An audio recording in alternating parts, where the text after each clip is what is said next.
하나님의 말씀은 사도행전 1장 6절에서 8절 다시 한번 우리 합독하십니다. 사도행전 1장 6절에서 8절 같이 읽습니다. 시작. 그들이 모였을 때에 예수께 여쭈어 이르되 주께서 이스라엘 나라를 회복하심이 이때니까 하니 이르시되 때와 시기는 아버지께서 자기의 권한에 두셨으니 너희가 알 바 아니요 오직 성령이 너희에게 임하시면 너희가 권능을 받고 예루살렘과 온 유대와 사마리아와 땅끝까지 이르러 내 증인이 되리라 하시니라. 아멘. 우리 좌우 앞뒤면에게 서로 인사합니다. 우리들도 120명의 마음 자세와 믿음을 가집시다.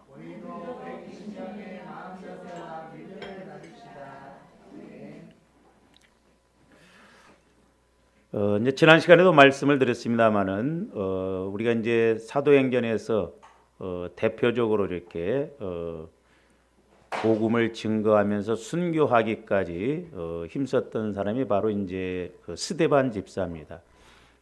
스데반 집사뿐만 아니라 이제 나머지 사람들도 우리가 7가지가 충만한 것을 볼 수가 있는데 그 첫 번째로 이제 우리가 그 초대교회뿐만 아니라 스데반 집사는 기도가 충만했던 사람이다.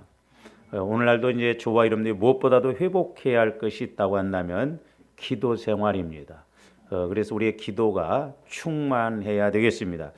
그러면서 이제 교회적으로 저와 여러분들이 이제 모여서도 해야 할 일이 이제 첫 번째로 기도 충만인데 지난 시간에 이제 우리가 그 기도가 충만하게 이루어지려면 어떻게 해야 되냐? 우리가 사도행전 1장 14절 말씀 한번 다시 봅니다. 여자들과 예수의 어머니 마리아와 예수의 아우들과 더불어 마음을 같이하여 그랬습니다. 마음을 같이하여. 이 마음을 같이 한다는 것이 참 어떻게 보면 쉽지 않습니다. 저와 여러분들은 지금 성령께서 강림하신 이후의 삶을 살고 있잖아요.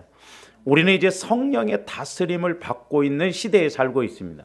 그럼에도 불구하고 우리가 참 교회에서 이렇게 모였을 때 한 마음, 한 생각을 갖고 가기가 그렇게 쉽지가 않다. 그런데 이 120명은 보면 직업이 달랐다고 그랬죠. 세리도 있었고 어부도 있었고 뭐 각계각층의 그런 사람들이었고 또 신분상으로도 보면 아주 관료 출신, 당시에 지위가 높았던 사람 뿐만 아니라 또 이제 아주 시골에서 이렇게 농사지었던 그런 사람들도 있었고 또 살아가는 방식도 다 달랐는데 어떻게 하면 120명이 이렇게 지금 그 120명이 이렇게 한 마음으로 기도하기까지는 아직 성령이 임하시지 않았거든요.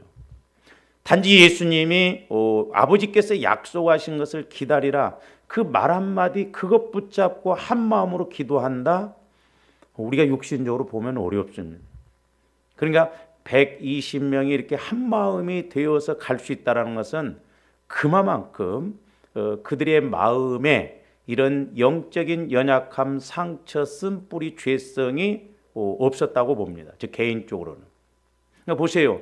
우리 예수님이 이적을 베푸실 때 오병이어의 그런 이적을 베푸실 때는 수만 명이 따라다녔습니다. 제자들도 많이 있었다고 그랬거든요. 근데 우리가 요한복음 6장에서 보면 이제 영적인 복음의 말씀을 증거하니까 제자들이 많이 떠났다고 그랬어요. 그러니까 우리 예수님도 오죽하셨으면 너희들도 떠나려냐. 그랬을 때 베드로가 주의 영생의 말씀이 있으면 우리가 누구를 떠나리까 그랬잖아요. 더 나아가서 우리 예수님이 십자가에 못 박혀 죽으실 때는 그렇게 죽는 데까지도 같이 그대로 가겠다는 베드로마저도 예수님을 저주하고 부인하고 도망갔어요. 그러나 이제 우리 예수님이 부활하셨을 때 제자들이 이제 다시 모였지요. 우리가 지난 시간에도 우리가 상고를 했습니다만 고린도서 15장에서 보면 500여 명이 부활의 예수님을 봤다고 그랬어요. 그런데도 약속한 것을 기다리라 최종적으로 기다려서 기도했던 사람은 120명밖에 없습니다. 저는 이런 말씀들을 보면서 자 보세요. 저와 여러분들이 그때 당시 사람들이 죽으셨던 예수님이 3일 만에 부활하셨다고 한다면 얼마나 대단한 사건이에요. 그런데도 380명은 떠납니다. 예수님이 오병이어의 이적을 일으키셨어요. 수만 명이 따라다녔어요. 근데 다 떠납니다. 오늘날도 보면 우리 인간의 마음이 얼마나 강팍하고 우리의 그 죄성이 강한가. 부활의 예수님을 보았음에도 불구하고 380명은 떠나더라 이 말입니다. 그래서 제가 목회를 하면서 깨닫는 게 뭐냐면 한 영혼을 좀 이렇게 말씀 앞에 세우기까지가 만만치 않구나. 솔직한 심정이에요. 그러니까 여러분들이 이제 개인적으로 기도하면서 성령의 인도를 받으면서 하나님이 나에게 이렇게 말씀하시고 또 교회를 세워나가심에 있어서 이렇게 하시는구나. 뭔가 스스로 깨닫고 믿고 체험해서 이렇게 가는 그런 신앙들 죄송하지만 드뭅니다.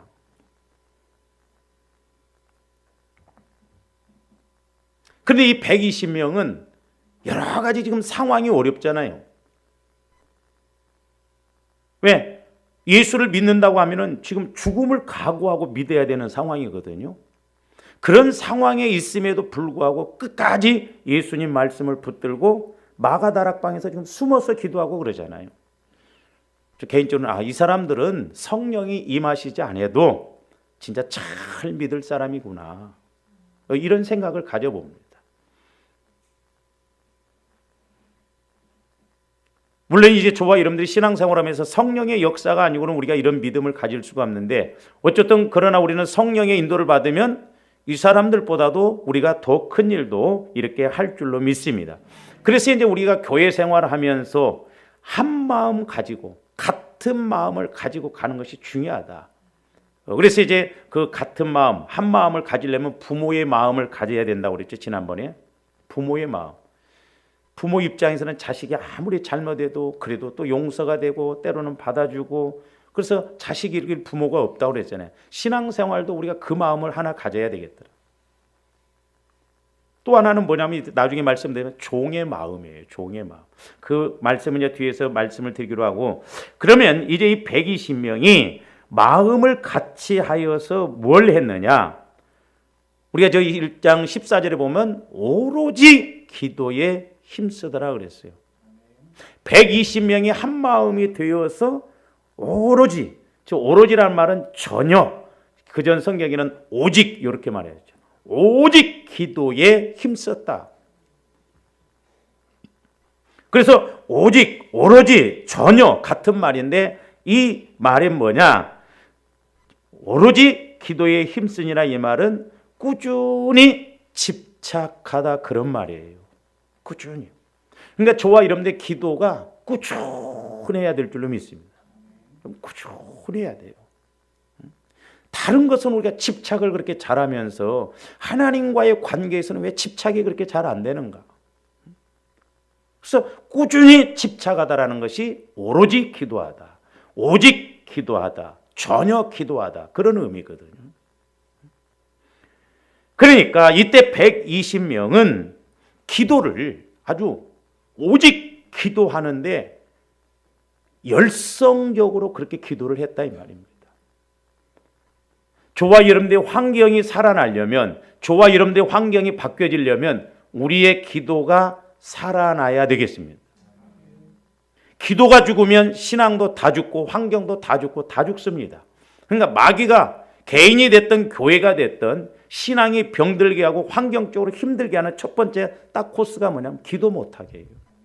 지금 우리 한국교회가 기도가 지금 식어져 가고 있고 죽어져 가고 있습니다. 옛날에 삼각산에 보면 어디 들어갈 자리가 없었어요.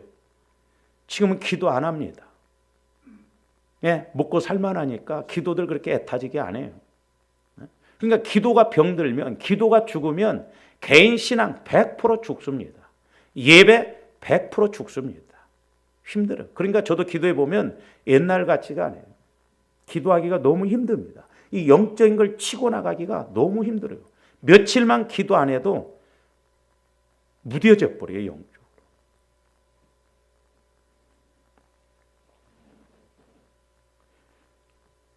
그러니까 제자들은 이제 오직 기도하는데 집착을 해서 이렇게 애썼는데 열성적으로 기도했는데 그 기도 제목이 뭐였냐? 오직 예수께서 보내주시기로 약속하신 성령을 받기 위해서 기도하는 데 전무했어요. 지금 어떻게 보면 그들의 목숨이 경각간에 달려 있습니다. 예수 믿는 것이 발견되어지면 스데반 집사처럼 돌에 맞아 죽어야 할 상황이거든요. 너무 힘든 상황이에요. 근데 이들이 모여서 기도하는 것도, 그러니까 잘 보세요.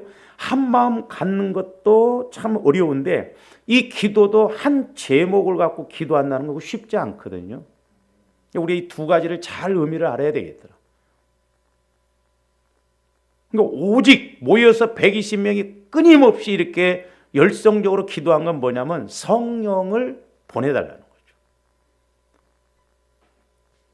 근데 우리 예수님이 이제 누가복음을 기록했던 누가복음 24장에서 보면 49절에 보면 능력을 받기 위해서 너희들이 기다리면서 기도하라고 그랬거든요. 그들이 어떤 인생 문제를 해결해 주시려고 한 것이 아니었어요. 성령 받도록 기도하라는 거죠. 저는 그래서 개인적으로 이제 오늘 본문 말씀을 보면 380명이 어디에서 떠나갔냐? 오늘 본문 말씀에서 이 말씀 듣고 떠나가지 않나 그렇게 생각해 봐요. 6절 보세요. 그들이 모였을 때 예수께 여쭈어 이르되 주께서 이스라엘 나라를 회복하심이 이때니까 하니 이르시되 때와 시기는 아버지께서 자기의 권한에 두셨으니 너희가 알 바 아니요. 그러니까 뭔가 지금 우리나라를 이스라엘 백성들이 지금 정치적으로 메시아를 기다렸잖아요. 그러니까 자기 나라를 로마에서 해방시키고 뭔가 자기들의 문제를 해결해 주실 그런 메시아로 알았는데 그런 메시아가 오셔서 내가 하나님의 아들이다, 하나님이다 하시면서 십자가에 죽으셔버리고 지금 막 예수 믿는 사람들 핍박하고 그러는 상황 속에서 야 약속하신 성령을 기다리라 하면서 예수님은 그냥 승천해서 가셔버리고 또 뭐처럼 그러면 아버지께서 약속하신 이스라엘 나라의 회복하심이 이때냐. 그러니까 그건 너희들 신경 쓰지 마. 너희가 알 바 아니야. 성령이 임하면 능력받아서 전도하고 땅끝까지 이래서 복음 증거해. 그러니까 자기들하고 아무 상관이 없거든. 그러니까 380명 다 가자. 부활했으면 뭐하냐 그랬을 것 같아. 여기서 다 도망가지 않았을까. 그래서 성경에서 보면 역설적인 내용들이 많아요. 그러므로 좋아하는데 육신의 생각을 죽이지 않으면 우리가 이 말씀을 순종할 수가 없고 받아들일 수가 없고 120명처럼 끝까지 목숨을 내걸고 갈 수가 없습니다. 그래서 제 개인적으로는 이제 늘 성령께서 우리 교회에 주시는 말씀이 이제 성화구원, 예수님의 마음을 갖는 것. 그래서 예수님의 마음을 갖고 행하는 자세가 너무 중요하다. 예수님의 마음을 갖고. 그래서 우리가 마음 씀씀이가 달라야 된다. 마음 자세가 하나님 보시기에 복을 주실 만한 그런 마음이 다 돼야 되는데 다 각자 다르잖아요. 어떤 상황이 딱 와보면 각자 생각과 마음이 다르더라 이 말입니다. 그래서 저와 여러분들이 내 힘으로는 안 되니까 우리가 그리스도의 마음을 가져서 하나님이 일하실 수 있는 그런 상황으로 가야 되겠습니다. 그래서 이제 우리가 예수님이 하셨던 것처럼 그 모델을 이제 우리가 어디에서 볼 수 있느냐? 우리가 빌립보서 2장 5절에서 11절까지 말씀이에요. 여러분들이 꼭 많이 읽으시고 그 원리를 저 안에서 찾으시기를 바랍니다. 너희 안에 이 마음을 품으라 그랬어요. 이 마음을 품으라. 곧 그리스도의 예수의 마음이니 그랬어요. 그리스도의 예수의 마음은 먼저 높아지는 게 아닙니다. 원리를 잘 알아야 돼요. 5절, 그다음에 6절. 그는 근본 하나님의 본체시나 하나님과 동등됨을 취할 것으로 여기지 아니하시고, 자, 하나님인데 하나님의 동등으로 취할 것이 아니에요. 우리가 세 가지라고 해서 그는 근본 하나님의 본체에서는 하나님과 동등됨을 취할 것으로 여기지 아니하시고 7절. 오히려 자기를 비워 그랬어요. 자기를 비워. 첫째는 자기를 비우는 거예요. 자기를 비우는. 저와 여러분들은 아무리 많이 비워도 손해날 것 없어요. 왜? 죄성이 가득 찼는데 뭘 그렇게 손해라고 생각해요. 그게 마귀는 그걸 못 비우게 합니다. 그래서 종의 형체를 가지사 사람들과 같이 되셨고 8절 사람의 모양으로 나타나사 자기를 뭐 하시고 낮추시고 두 번째가 뭐냐면 자기를 낮추셨다는 거예요.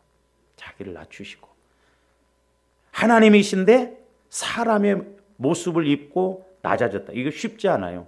저는 사도 바울이 훌륭한 점이 뭐냐면 사도 바울이 당시 그 상황으로 보면 상위 1%에 드는 사람이에요.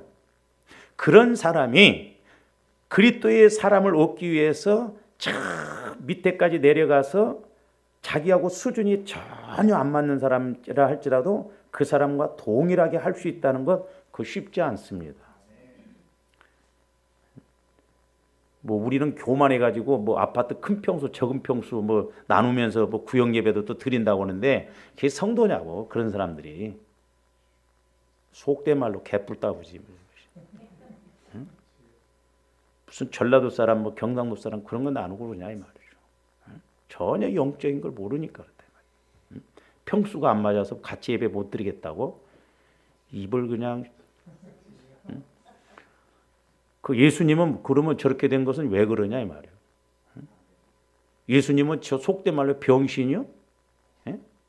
아니잖아요. 그러니까 우리가 영적인 걸 모르니까. 죽기까지 복종하셨으니까 십자가에 죽으셨다고 그래요. 그 다음에 9절.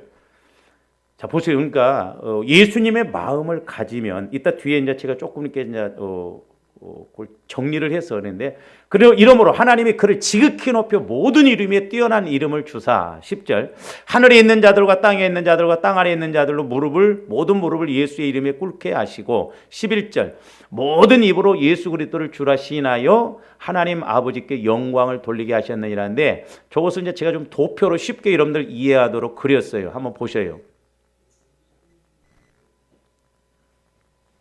우리 예수님 마음이 저는데 저거 보세요. 우리 예수님은 비우셨어요. 비우셔가지고 뭐가 되셨어요? 종이 됐어요. 종. 그래서 아까 제가 말씀드렸죠. 저와 여러분들이 주의 일을 할 때 누구를 대할 때 이제 부모 심정을 가지고 주의 일을 하고 사람을 대해야만이 나도 시험 들지 않고 복을 받는데 가로막힘이 안 됩니다. 120명이 그랬잖아요. 지금 죽음의 상황인데 죽음의 상황. 예수 믿었다고 알리면 자기는 죽게 됐는데 예수님은 그리고 승천해서 가셔버렸는데 자기들끼리 남아서 이 기도한다는 거 성령이 오실지도 안 오실지도 모르는데 죽게 될 상황 속에서 이렇게 기도한다? 그거 쉽지 않거든. 그래서 비워야 돼. 비우는 작업. 조바람들은 비울수록 은혜 받을 줄로 믿습니다. 그래서 이제 종의 자세로 가야 돼. 종의 자세.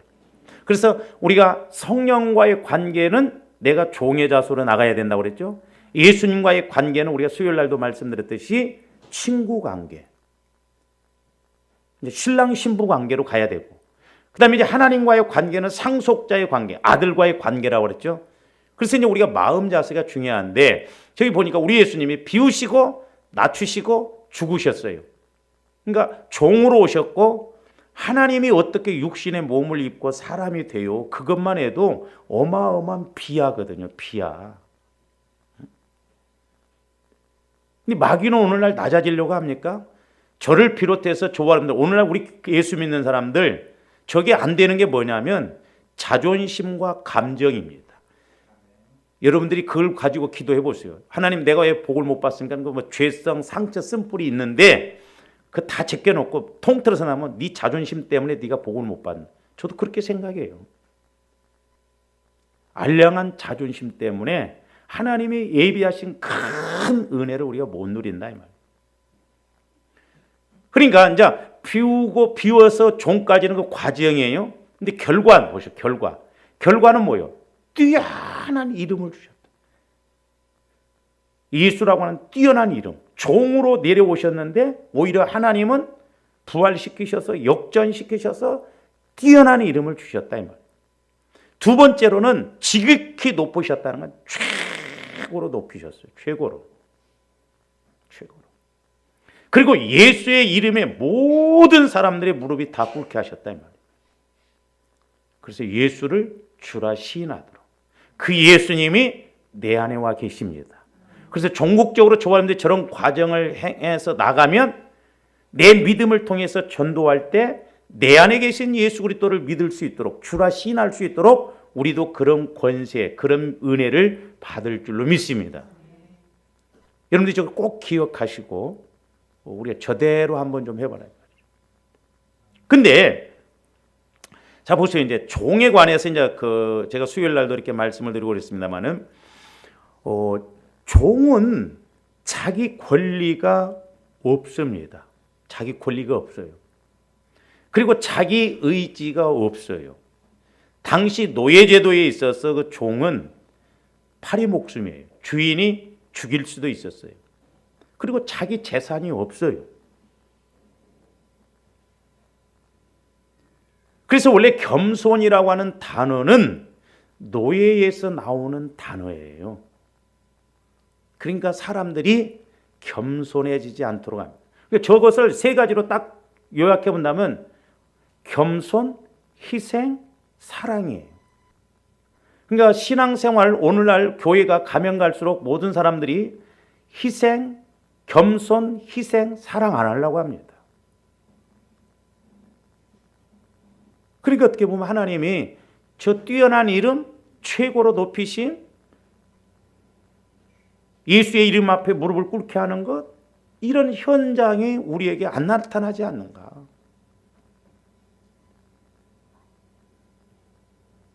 그래서 저와 여러분들이 철저하게 나는 종이다. 그러니까 120명은 어떻게 보면 보세요. 종이나 다름없어요. 그렇잖아요. 자기 권리, 자기 생각, 자기 의지 없잖아요. 시킨 대로 하잖아요. 그 죽음을 앞에 두고. 저는 그렇게 깨달아지더라고요. 그러니까 종의 자세가 되니까 성령이 아직 임하시지 않아도 예수님이 하신 말씀에 그대로. 그러니까 종은 주인의 말에 그대로 따라야 돼요. 불평이 없습니다. 왜? 자기 의지가 없으니까. 그러니까 결국 뭐요? 종은 주인의 마음에 합해지는 거예요. 하나 되어지는 거예요. 우리가 이 과정을 알고 나가야 될 줄로 믿습니다. 그래서 지난번에도 이제 말씀을 드렸습니다만은 이 종에 대해서 가장 잘 표현하신 말씀이 누가복음 17장 8절에서 10절 한번 보세요. 도리어 그대로 내 먹을 것을 준비하고 띠를 띠고, 지금 종이 밖에서 막 일하고 왔는데 주인이 야, 너 수고하고 왔으니까 같이 밥 먹자가 아니라는 거예요. 노예는, 종은 어떻게 해요? 밖에서 죽게 일하고 왔어도 주인의 또 상을 차리고 밥상을 준비해야 되는 거예요. 종이요.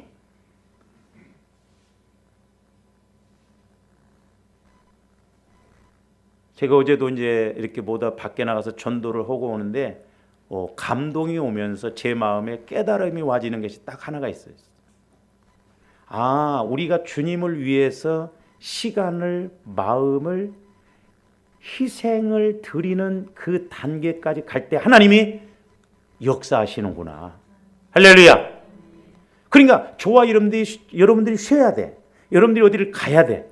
근데 그걸 희생하고 그 시간을, 그 몸을 1시간, 2시간, 3시간 들여서 그 희생의 단계로 갈 때 하나님도 내 문제가 왔을 때 나를 위해서 희생적으로 역사하시는구나. 심는 대로 거둔다. 복받을 은혜도 복 못 받을 저주도 내가 갖고 있다는 건 아니에요. 누구 탓하지 마세요.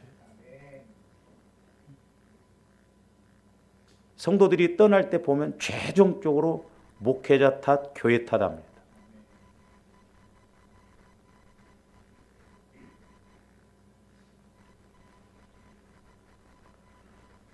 근데 저기 보면 준비하고 띠를 띠고 내가 먹고 마시는 동안에 수종 들고 너는 그 후에 먹고 마시라 하지 않겠느냐. 그러니까 주인이 밥 먹고 있어도 수종 들으라는 거예요. 지금 밖에서 죽게 이러고 왔는데. 어떤 데는 저런 말씀을 가지고 저와 여러분들한테 한번 적용시키고 보고 싶어. 밖에서 막 힘들게 이러고 왔는데 집사님, 권사님 또 이것도 좀 하셔. 이렇게. 설거지도 싹 해놓고 이제 사람들 싹 가고 난 다음에 청소도 좀 하고 참 이렇게 해서 가. 그럼 아멘. 그럴까? 다음 주부터는 안 나와 보겠지. 그래서 저런 데서 우리 마음 자세가 드러난다 이 말. 우리가 저런 것을 통과해야 될 줄로 믿습니다. 할렐루야. 그러니까 보면 제가 좀 안타까운 것이 그거예요.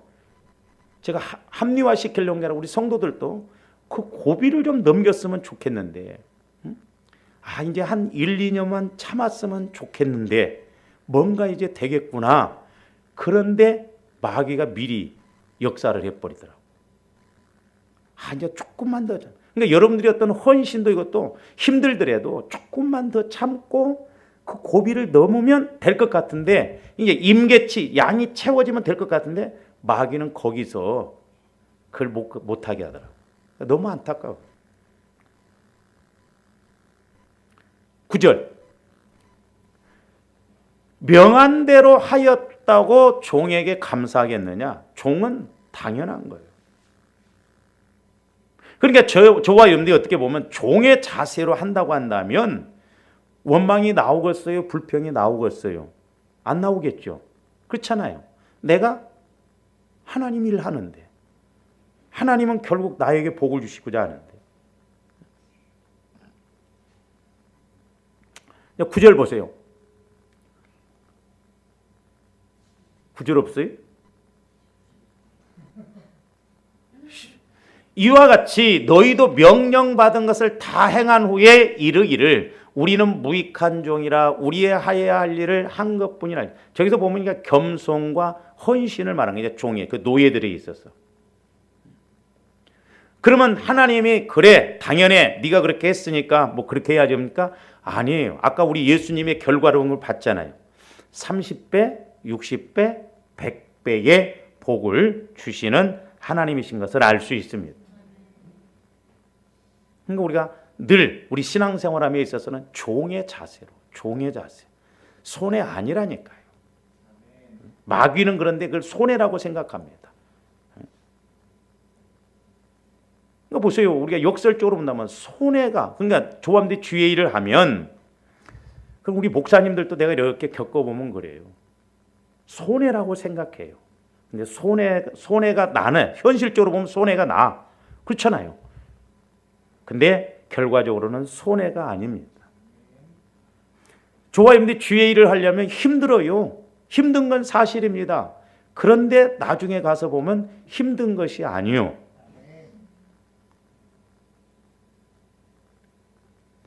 여러분들이 예를 들어서 막 어디가 막 일이 턱 터져갖고 병원에 가서 막 한 석 달 누워 있어봐.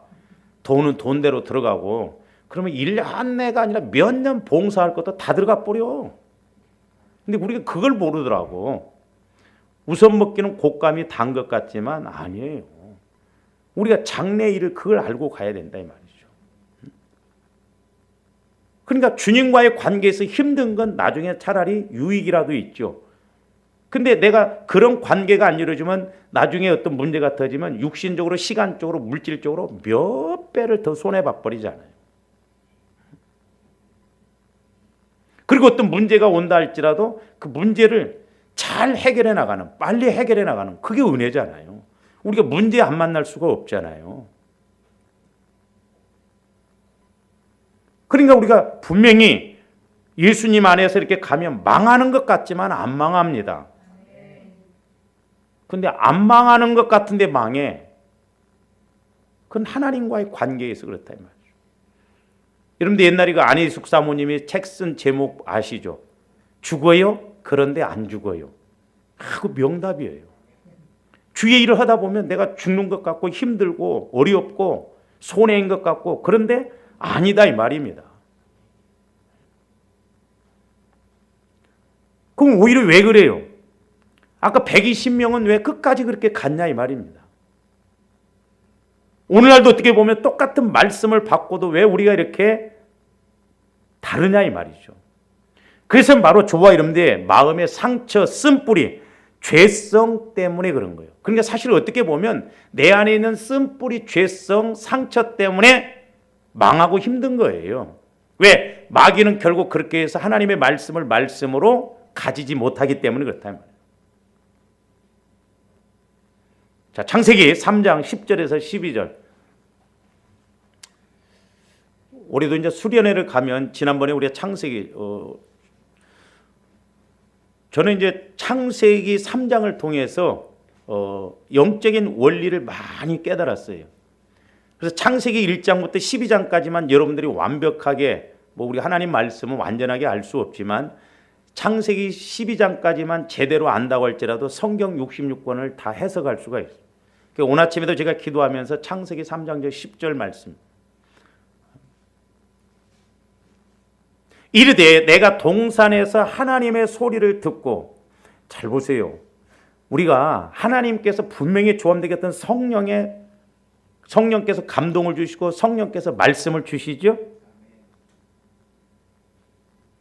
그러니까 아담과 하와가 하나님의 소리를 들었어요.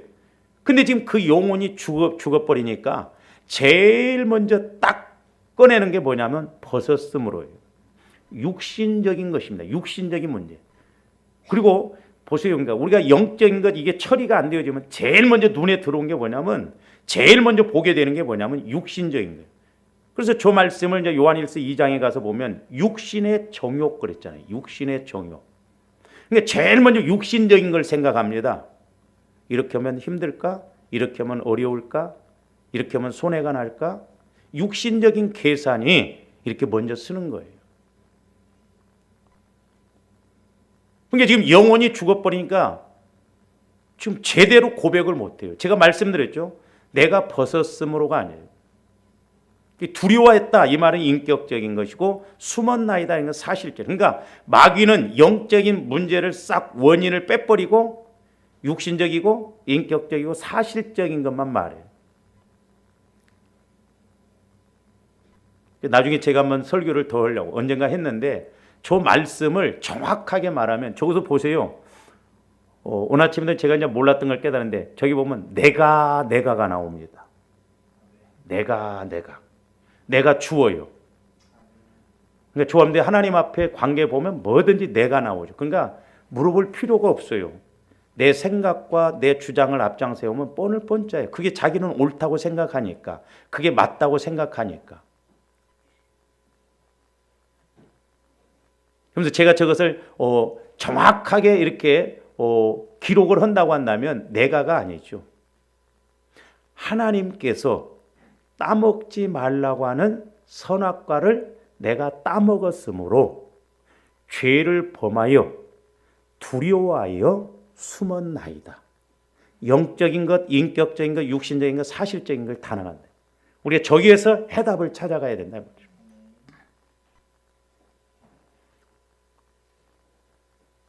그 다음에 11절 보세요. 이르시되 누가 너의 벗었음을 내게 알렸느냐? 내가 내게 먹지 말란 그 나무 열매를 내가 먹었느냐? 지금 하나님이 누가 너의 벗었음을 지금 너한테 말해요.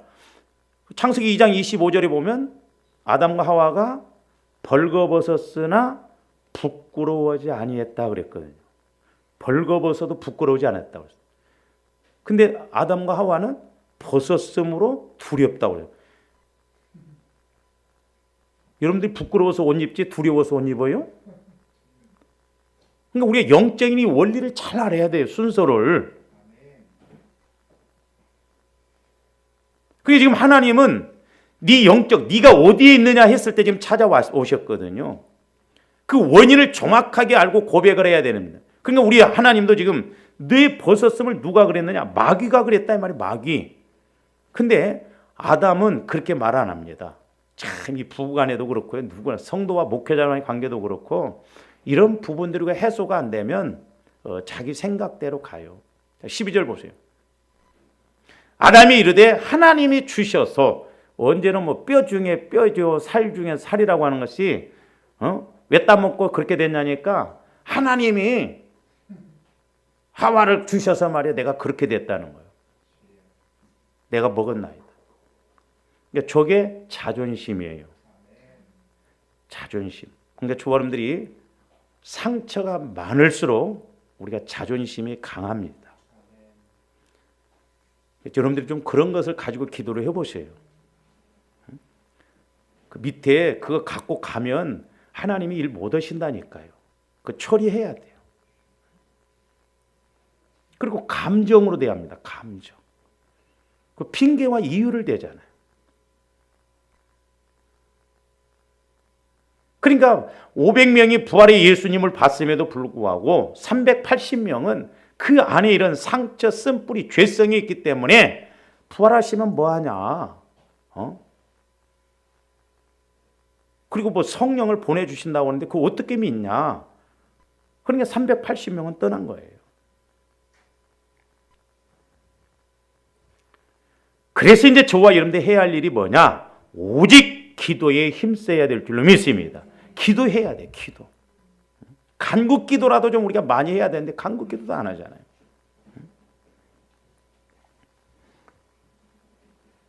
그래서 이 120명은 약속하신 성령을 기다리기까지 오직 기도하는 일에만 전심전력을 기울이고 있었던 것입니다.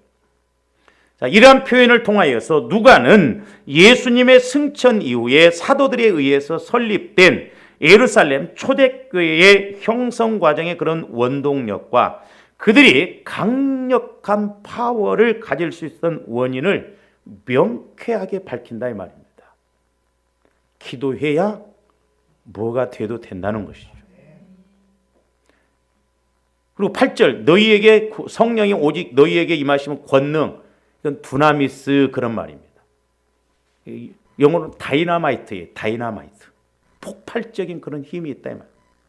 그러니까 이들이 한 마음이 되어서 기도했는데 성령의 기름 부음이 부어지니 성령 충만함이 이어지니까 폭발적으로 그들이 막 대.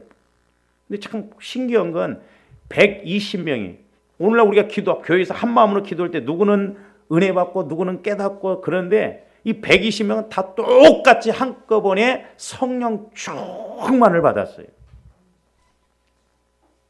저와 여러분들이 이렇게 함께 기도할 때 이런 폭발적인 역사가 있어야 될 줄로 믿습니다. 그래서 사도행전의 특징 가운데 하나가 바로 기도에 대한 강조예요. 그걸 강조했어요. 사도행전의 특징 중에 하나가. 그래서 우리 예수님께서 중요한 일을 당하실 때마다 기도를 통해서 문제를 해결해 나가셨던 것처럼 사도들 역시 스승의 모범을 본받아서 공동체로 모일 때마다 오직 기도하는 데 전무했다 이 말입니다. 우리 옆에 사람과 인사도 하면서 기도를 회복시키십시다. 행동으로 기도를 회복시키십시다. 21일 한번 새벽 기도를 해보려고 그래요. 고난주간. 말로만 그러지 말고. 이번에 한번 도전을 해보시오. 안 되면 교회에서 주무시면서. 얼마든지 할 수 있어요. 여러분들이 기도해서 앞으로 이렇게 이제 마귀 새끼가 그래서 여러분들 사고 나갖고 한 500만 원 들어갈 돈인데 21일 택시 타고 오면 100만 원도 안 들걸? 수지에서 택시 타고 와도? 그렇게 잃어먹었다 생각하면 뭘 못 얻었어. 근데 사람들이 앞일을 본다나 봐. 그렇잖아요. 아마 하나님이 저 여러분들이 막 택시 타고 다니면서 100만 원 막 그래갖고 기도하면 놀래셔가지고 야, 돈 안 줬다가는 뭐라고 하겠단 말. 1000만 원 주실 거야. 막 땅값이 그거 안 올랐는데 올라버렸대. 제가 깨달은 것이요. 저와 여러분들이 주의 일을 하면요. 한 대로 한쪽에서 자라나고 있더라고. 분명히 자라납니다. 절대 손해 아니에요. 저는 확신해요. 한쪽에서 자라나더라니까. 이걸 못 보니까 막 요것만 갖고 막 언제까지 내가 이렇게 헌신해야 되냐, 막 언제까지 내가 이렇게 힘써야 되냐, 막 힘들다. 정확히 봐요.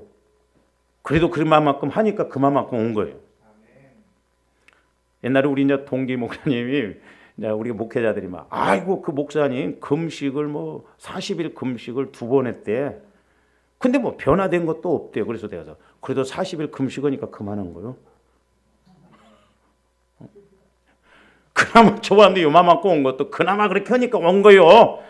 그게 욕심 부리지 말고 우리가 믿음 안에서 하면 지금 하나님이 키우신다니까 한쪽에 아주 귀중할 때 여러분들이 어려울 때 탁 주시려고 절대 걱정하지 마세요.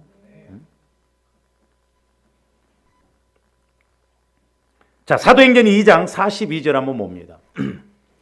그들이 사도의 가르침을 받아 서로 교제하고 떡을 떼며 오로지 적어도 보면 오로지 전혀 기도하기를 힘쓰니라 그랬어요.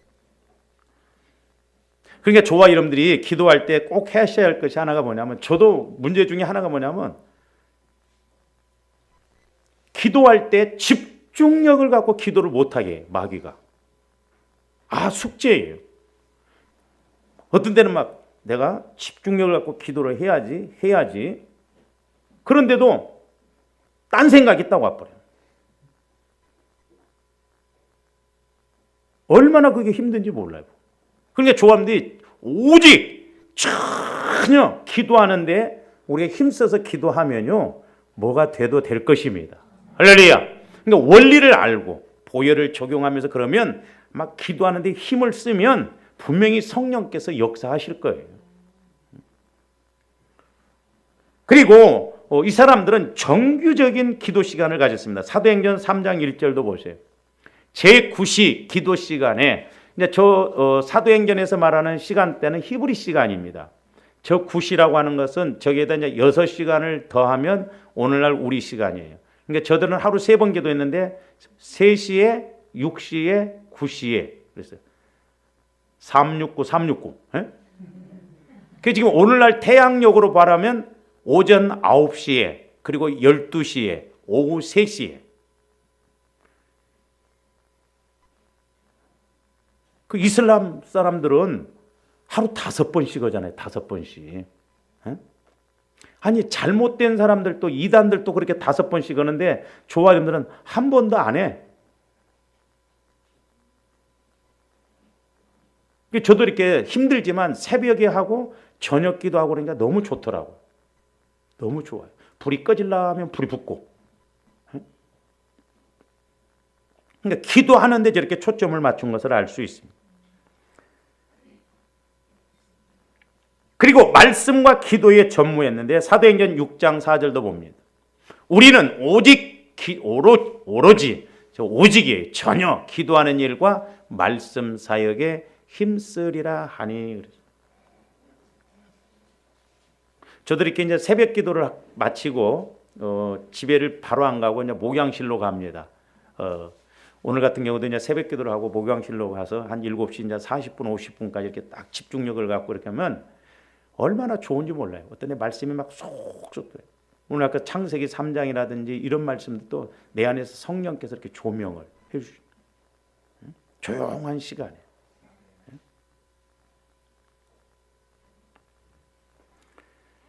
그리고 이방의 복음을 전할 때에도 성령 받기를 기도했습니다. 사도행전 8장 14절에서 15절도 봐요.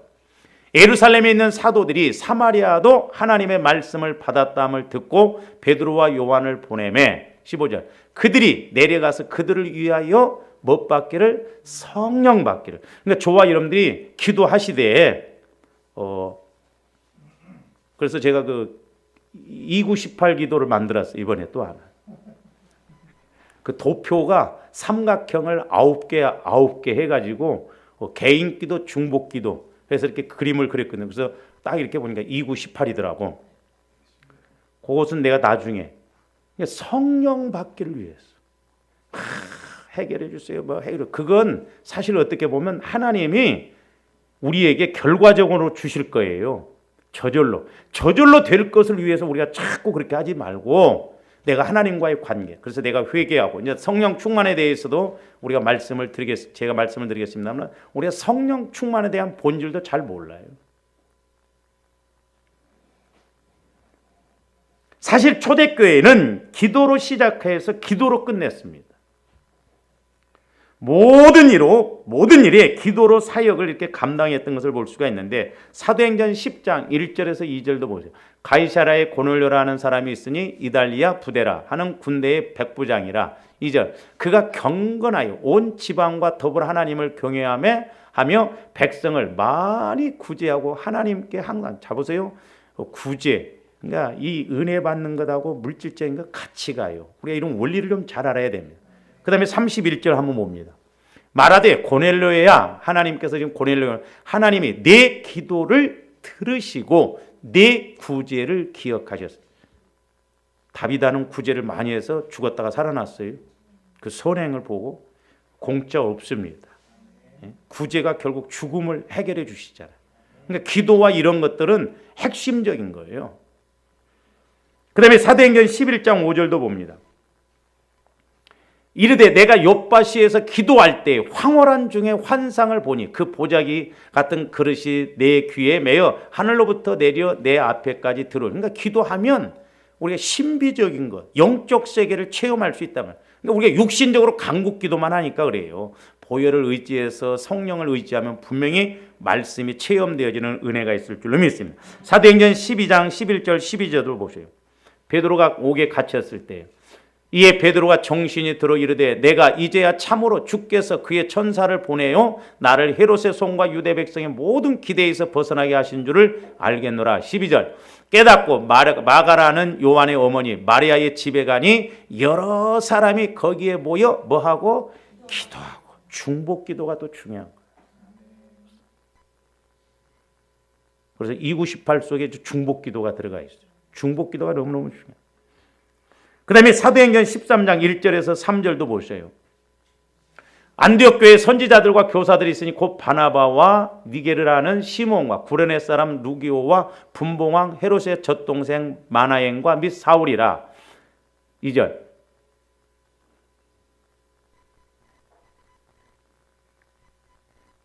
아니 1장 10절이 아니라 13장 1절 3절이요. 주를 섬겨 금식할 때 성령이 내가 불러 시키는 일을 위하여 바나바와 사울을 따로 세우라 하시니 3절 이에 금식하며 뭐하고 기도하고. 그러니까 기도로 시작해서 기도로 끝났어요. 그러니까 오늘날 우리는 기도를 형식적으로 하시지 마시고 우리가 기도가 전무해야 된다. 기도가 본질이다. 기도가 핵심이다. 그래서 우리가 기도하는데 올인원해서 기도하는데 힘을 써서 우리가 성령 하나님의 인도를 받고 깨닫고 은혜 받고 우리가 전도하는데도 성령의 인도를 따라서 쓰임 받고 전도하는 일에 힘쓰시기를 주님의 이름으로 축원을 드립니다. 기도하시죠. 사랑의 아버지 하나님 감사를 드립니다. 이제 120명이 마음을 같이하여 기도에 전무한 것을 보게 됩니다. 이제 기도의 내용도 오직 성령을 받기 위해서 기도하는데 전무했는데 우리들에게도 이제 날마다 보혈을 의지하여 회개하고 성령 받는데 전무할 수 있는 기도가 되게 하여 주셔서 이제 말씀 그대로 체험이 이루어지고 말씀 그대로 깨달아지고 우리 환경적인 문제, 영적인 문제도 해결받게 하여 주시옵소서. 감사를 드리오며 예수 그리스도 이름으로 기도하옵나이다.